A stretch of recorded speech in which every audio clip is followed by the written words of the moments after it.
Hey, everybody, welcome to Soundwaves TV. Oh, apparently we're starting. Okay. We are starting, yes. Sorry. Hey, geez, everybody. Even though we're starting with the giggles and what's new, good God Almighty. I mean, it's us. Welcome to Season 8, everybody. This is our 4th episode, and I don't think we figured it out yet, but... Season 8, no holds barred. That's right. We're just doing the thing. That's right. That's right. And we're having fun doing it, too. Yeah. And hopefully you're having fun doing it. It's not just, look at those idiots just sitting there, blabbering on about stuff. I don't know. I kind of feel like I love the idiot moniker. I feel like it fits. It's I on will brand. say when we were doing TMI episodes at the top of the year, it was a lot of fun watching us actually be us. Yeah. And I was like, are people going to like us after we get this goofy and political? This is but I mean, considered polished. yeah, this is actually This is professional This is TV our here. professional face. I know. Right here. But speaking of politics, last week we talked about... Here we go. Last week we talked about the local music scene. Yes. And local because we're here in San Francisco, so that's our version of the local music scene. Right. Your mileage may vary, your area may vary, but I think we're all kind of talking about the same thing. And for me, I look out at the big concert scene. Like, we work at a major radio station that gives away a lot of big tickets, and we're always talking about, here's the big season, and here's all the tours that are mounting. And we'd spend a lot of time talking about all the big shows with the big names that are coming around, right? Yeah. And we give away tickets, on our Instagram, just saying, if you do. So we are well entrenched in the world of who's touring, when they're touring, and all that stuff, right? So I was thinking the other day, I look at the box office and I'm like, box office is down at the movies. Discretionary income is really a thing because we're worrying about how much eggs are. How much are we going to spend to leave our house? A lot of people I know, myself included, is starting to go, I don't need to spend like $80 to go to a movie. Yeah. Yeah. And that's before you buy the custom popcorn That's bucket. right. That's another $45. Thank you. No Thank you. kidding. Exactly. Seriously. And so I want to ask you, because I feel like you are more plugged in than most, but I also want to have a good discussion. Yeah. How is our big concert season looking? Yeah, from the radio station You know what I mean? standpoint, It's as- like- as the big cheese that actually gets the tickets from the promoters to put out there and all that sort of stuff. Yeah, what is the current landscape? Yeah, well, without totally spilling too many trade secrets, No, that could of course. ruin business relationships. No. Because because I am the program director of the radio station, I have a lot of relationships, a lot of conversations with very large bands, managers, and management, and so there are a lot of behind closed doors conversations about this topic. And in the beginning of the year, you launch all these shows and everything is like very exciting and happening, and then I saw like it was like Then reality hits. I'm not Right. kidding. It Yeah, was like yeah. we hit a brick wall. Right. As soon as January 20th or so rolled around, things saying. it just happened that way. just coincidence. It's That's, coincidence. A lot of shit started going down, and Sure. that's just truth. Whether you like the shit or you don't like the shit, a lot of shit's going down. Right. And so it's affecting finances. It's affecting people's bottom dollar, and so everyone's like holding on to their purse strings. Therefore, they're not buying the big ticket because even if you I'm just going to throw out random numbers here. Let's say big show at big venue cost $150 when you say, fees and all that crap, right? Per ticket, by the way. So bottom line, maybe you're paying $300. And then you got to park, and then you got to get there, and you got to find daycare, and all these things. I mean, you could very easily rack up like a $400 or $500 night. Oh, and by the way, And we haven't even talked about drinks or I was going to food. say, I was going to, I get complimentary tickets every now and again. Yeah. And the one big complimentary show I went to last year, my first purchase of the night was 2 hot dogs and 2 beers, and it was $80. No, dude, Yes. we're talking Right. about door to door $1,000. Yeah. Potentially Yeah. for something like No, that. you're not. Yeah. You're not wrong. Holy fuck! Are you Right. kidding? It's insane. It's a major choice. I mean, Yeah. speaking Yeah, of complimentary sure. Yeah. tickets, I was Deftones is one of my favorite bands, and their manager was so kind to give us tickets, floor tickets, which was amazing. Oh, nice. At the Chase Center. But again, had to get there, had to park. I mean, it cost, oh my God, I can't even say it. It's hard for me to even say No, go this ahead. out Get it- loud. get it out. But I did some price checking. I was like, all right, so we Uber, it's going to cost like $70-ish from Pacifica to San Francisco, by the way. Oh, yeah, no, this Or is I normal. could just pay to literally park inside the Chase Center in the bottom, and that's like $5 more. $80 to park. Ouch. And which, is more than Uber, but neither of them are a good option. But it was nice when we did roll out. We just rolled out and we were gone. But I'm like, oh my God. And we were there for free.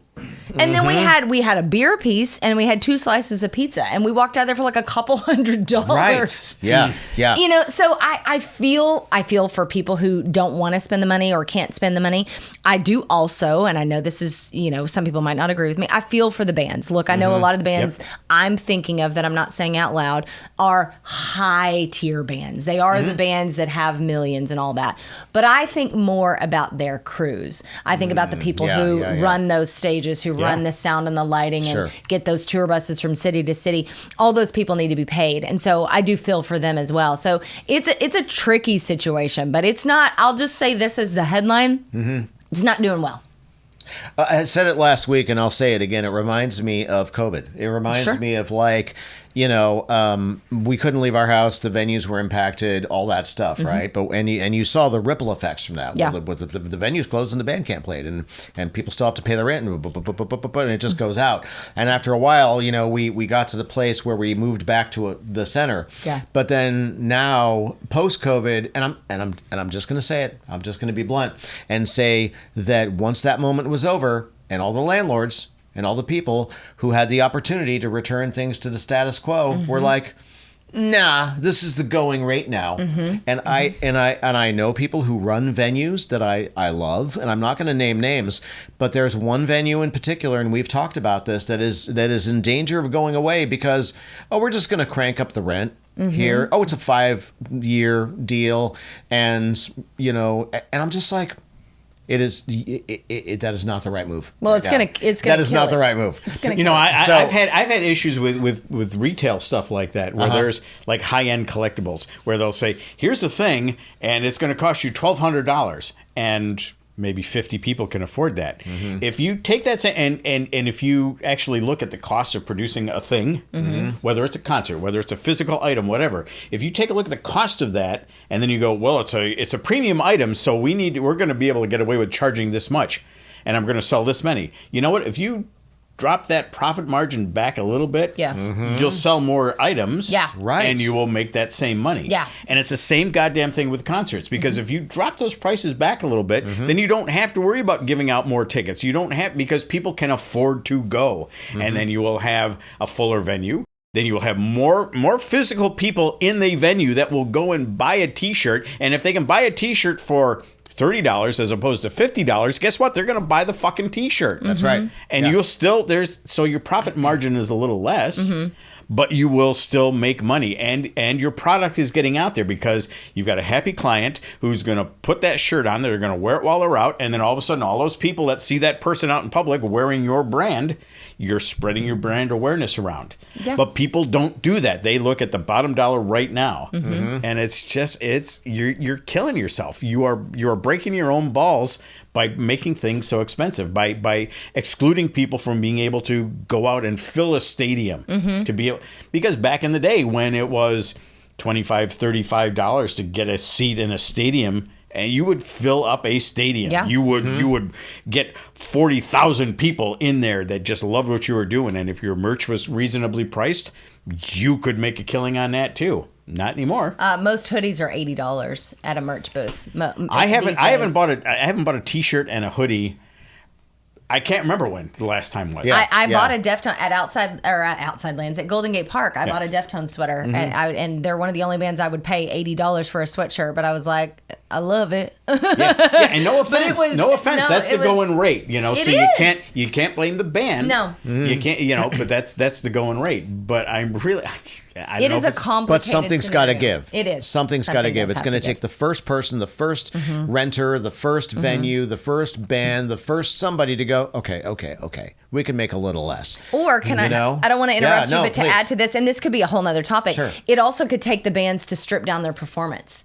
Yes. And it could take a band, like a major rock band that you're right. used to seeing in the round with giant pyro and all these lasers and all this stuff. It could take that band and go, hey, audience, listen, fans, we're going to do a stripped down acoustic version. We're going to do a smaller production. Yeah. We're going to lessen the cost. Expect that from us. Come out for the music and not all the spectacle, and we'll give you a $50 ticket or whatever that may be. I think we talked about this before. When I saw the Rolling Stones the first time, you know, it was at Dodger Stadium, I think, and it was it got down to a point where it was just the four guys. Yes. And they were on this platform that just rolled out to center field. That's right. Yeah. And that's what I'm there to see. I'm there to see those guys play music for me. I don't need all this. Exactly. I want to see this. It's funny that you say that. When I saw them for the second or third time at Levi's, they did the whole production, right? But you remember the moment I remember the most was the moment they walked out That's to right. the 50-yard line Yeah. and they had nothing but them together sitting there kicking their little legs off the side of the stage. That's what I want. And that's all I needed. Yep. Yeah, so I think that's kind of an extension of this conversation. Not It to is. derail It is. but No, yeah, exactly. I we mean, could go on all day. a lot of things need to change because until that happens, what's going to change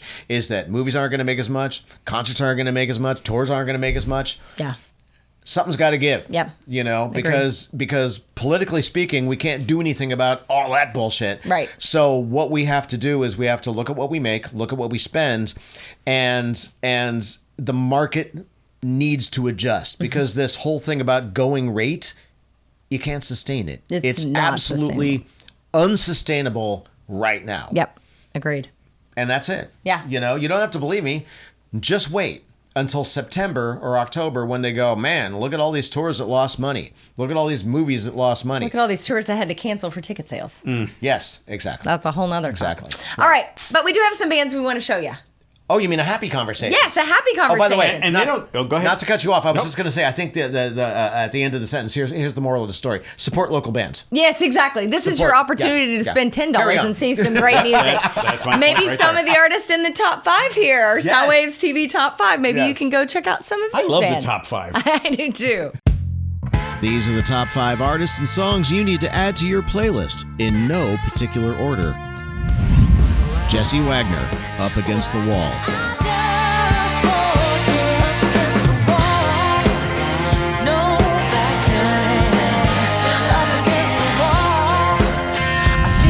The Ritualists, The Wake.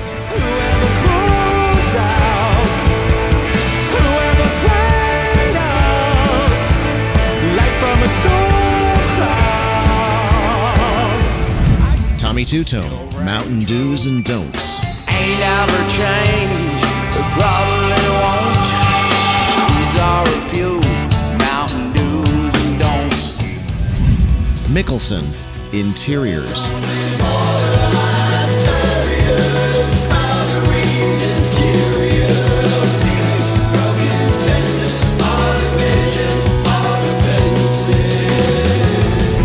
Rainbow City Park, Fruitless.